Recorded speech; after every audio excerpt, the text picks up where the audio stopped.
lifestyle journey, whether you want to lose weight or just get in shape or get healthy, just overall. Here's some tips for you guys on how to get started.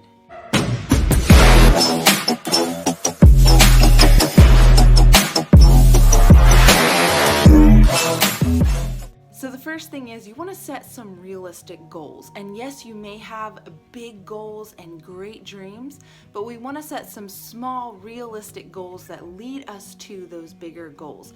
So that way you don't get overwhelmed, you don't get burnt out when you don't hit that big goal right away. So if you set little goals throughout the course of your healthy lifestyle journey, you can reach those small attainable goals, and it will keep you motivated, encourage you along the way in this lifestyle change. Something else that I like to advise is just figuring out your why. Why do you want to hit this goal? Why do you want to start working out? Why do you want to start eating healthier and taking care of yourself? And I think it should be more than just, I want to look good in a bikini, or I want to be skinny. It needs to be something more substantial, like I want to be healthier so I can play outside with my kids. Or I want to start running so I can run a half marathon and prove to myself that I can do it. Or I just want to live a healthier life because obesity or chronic illness runs in my family and I want to beat those odds and I don't want to fall prey to the obesity cycle that's in my family. Or I want to be a good example to my kids so they don't fall into my unhealthy ways or my family's unhealthy ways,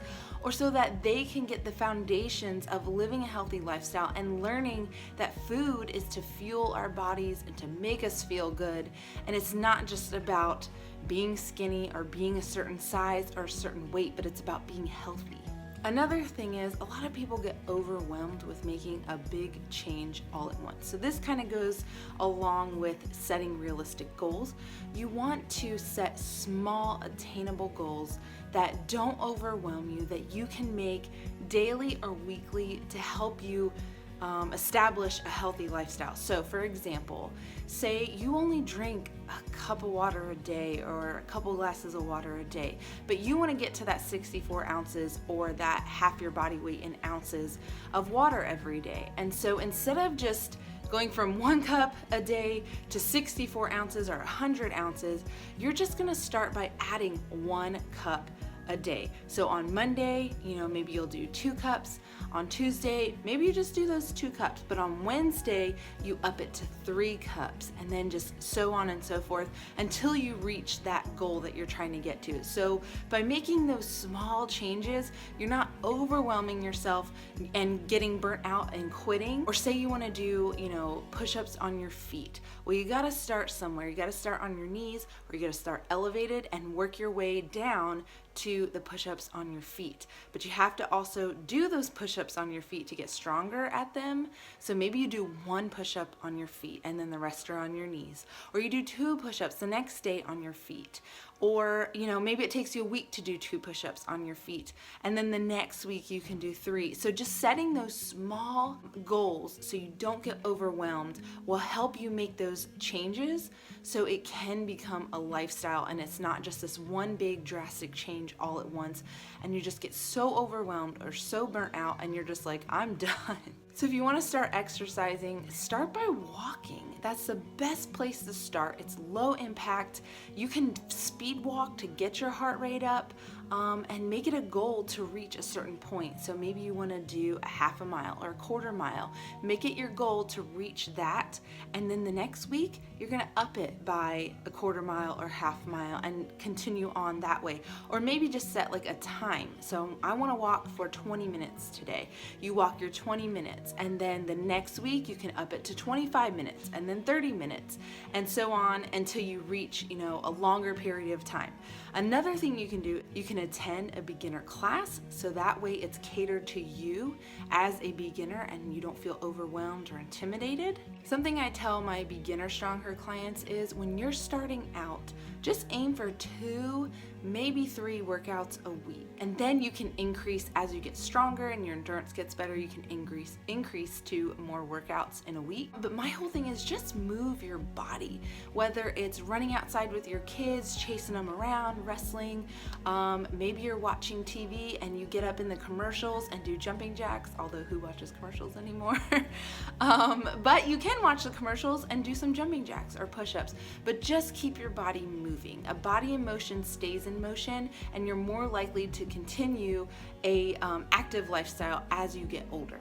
So many people get really overwhelmed with food and they don't know where to start, they don't know what to eat. And my advice is to simplify your food. Don't do fad diets. Don't start out if you have been eating unhealthy for a long time and you're like, that's it, I'm gonna get healthy, I'm gonna start eating healthy. Don't start with a fad diet where you have all these rules and restrictions, because it's just gonna, like we said before, it's gonna overwhelm you, or you're gonna get burnt out, or you're just not gonna know where to start. My tip is to just simplify your eating and eat healthy, clean, whole foods. You can find the clean eating blog post on my website. It talks about what clean eating is and kind of following the 80-20 rule, eating 80% healthy and spot on, and then saving 20%. I go by a week, so 80% of my week I'm eating really good, and then 20% I leave for treats and goodies with my kids and my family, or outings and stuff like that. But that way you're simplifying it down, you're focusing on good, healthy, whole foods, and you're not overwhelming yourself with fad diets and crazy restrictions and stuff like that.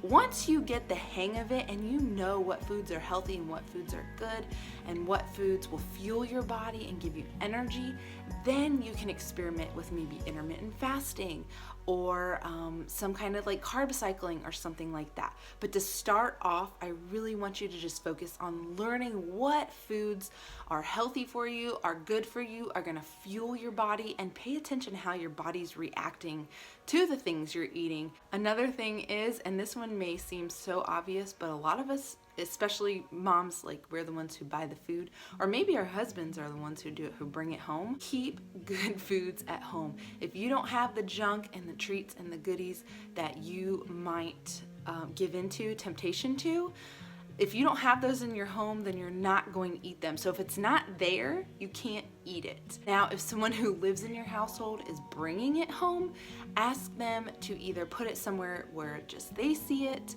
or like my husband, I tell him, now this isn't necessarily for me, but for the kids, because they see it and they want to eat it. But like if they have candy or something to like snack on or something, ask them to put it somewhere where you're not gonna see it, so you're not tempted. And you know, if you're like me and it's there and you see it, you're like, I'm going to eat that. So it's best just to keep those things out of your house, out of sight.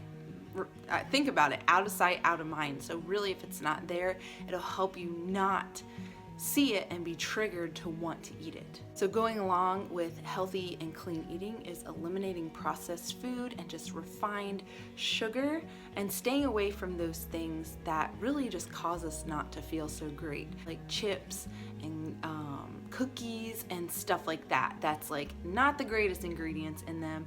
They're highly processed, or stuff that has lots of added sugar and refined like white sugar in it. And lean more towards, especially when you're starting out, fruits and veggies and things of that nature.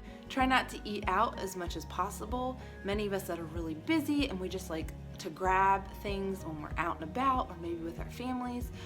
Try and pack good snacks or meals, lunches that you can take along with you if you are out and about, or if you work at an office. Try and bring your lunch with you, or bring healthy options with you, and you're not tempted to just stop at a fast food restaurant or somewhere where you're just gonna, get the fastest and probably not best for you thing out there. If you want to start exercising and stick to it, I would suggest finding something that you enjoy doing. And a lot of people are like, enjoy exercising? Who enjoys exercising?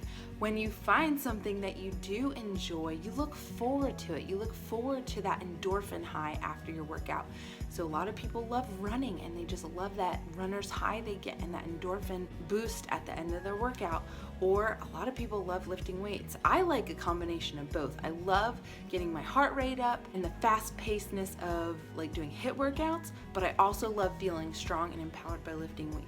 but that might not be your thing. Maybe you love bar workouts, maybe you love Orange Theory, maybe you need to go to a class and to keep you engaged with other people around you. Maybe you love CrossFit and you just love that empowerment of everyone around you supporting each other. Or maybe you love home workouts and you want to stay at home and have your kids by your side. But whatever it is, find something you enjoy.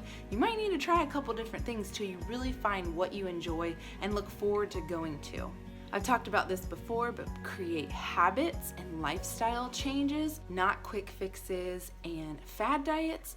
So the statistic is it takes 21 days to create a habit and it takes 90 days to form a lifestyle. So keep that in mind when you're 15 days in, a couple weeks in, and you're like, oh my gosh, when is this ever gonna click?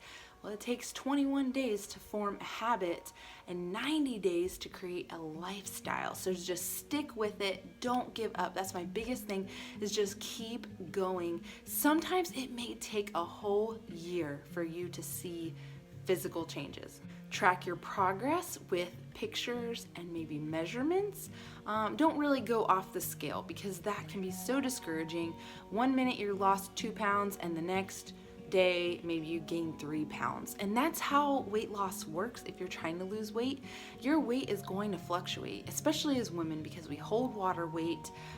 There's certain times of the month where our hormones are just crazy, and so we might weigh more at those times. So my suggestion is ditch the scale. Don't even look at the scale, but take pictures, go off your clothes, and track your progress, because it can be a motivation if you are sticking to it, or if you are forming the healthy lifestyle and you are making those healthy changes. That can be motivation to see in the mirror. And you might not see it like looking in the mirror every day, but by looking back at pictures or taking measurements or how your clothes fit, you can see how things are starting to change, and that will motivate you and push you to keep going. Begin every day with a grateful heart. And I know that may sound funny if you're starting like health and fitness and you want to lose weight, or you just want to get healthy or get fit, but starting your day being grateful for the body you have and for what God has given you will help you just have that positive mindset to start the day and continue your day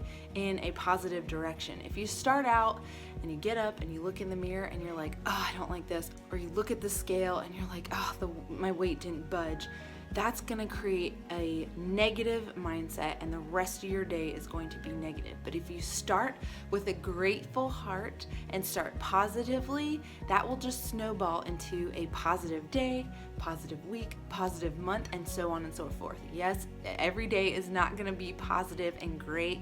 Not all my workouts are great and positive, but if you start by just thanking God and just being thankful for the body you have and that you're able to do these things, then it will help you just get that snowball of thankfulness to continue on that journey. And lastly, I leave you with this. Remember, consistency over perfection. We are never going to be perfect. We're never going to get it right every single day. And we can't beat ourselves up about that, because that's just going to revert our progress and either end up quitting. It's going to make us feel discouraged and not want to continue on, or not reach the potential that we could reach. So remember, just be consistent as much as possible, and that's when you will see the results and the changes start to take place. If you want to join in on my next month of Strong Her workouts, we start at the beginning of every month, and I'd love to help you reach your goals and just establish those healthy lifestyle changes. Thanks guys for watching. I hope you can take some of these tips and just implement them into your life so you can make that healthy lifestyle change and just start living your best, healthiest life.